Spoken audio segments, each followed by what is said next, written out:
Lalo pang tumitindi ang bakbaka ng Israel at Hamas. Yan ay kahit nananawagan na ng tigil putukan ang United Nations General Assembly.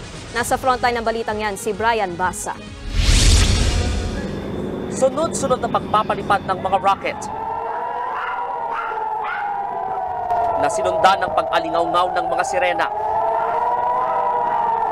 Ito ang sitwasyon sa Gaza at Israel nitong nagdaang magdamag. Walang patid ang gantihan ng pambobomba ng Israel Defense Forces at Hamas. Pinaka-agresibo ang naging pag-atake ng Israel kagabi.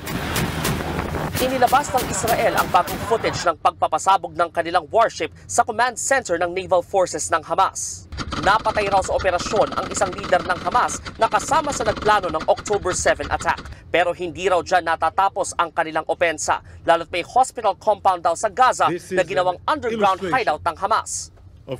Pero itinanggihan ng militanteng grupo. Banta pa ng Hamas, maghanda ng Israel sa kanilang full force na pag-atake.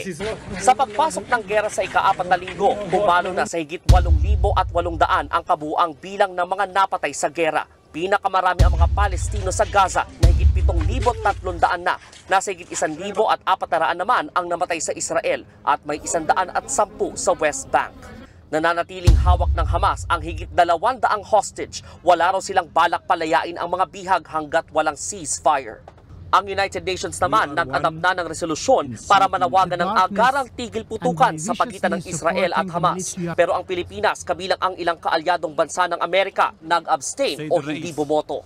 As we would condemn all terrorist attacks, the resolution does not mention nor condemn the terrorist attack of 7 October by Hamas, leading to the death of innocent civilians, including women and children, as well as some Filipinos.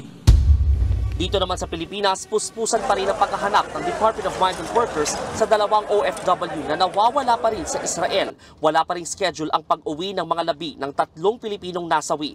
Pero sa Lunes, darating ang 60 Pinoy mula sa Israel. Sila ang pang-4 na batch ng repatriates. May mga Pinoy na rin sa Lebanon na nakiusap ng umuwi ng Pilipinas dahil sa pagtindi ng tensyon doon. We're looking at the possibility of this coming week na meron ng maililikas from there, and we are working on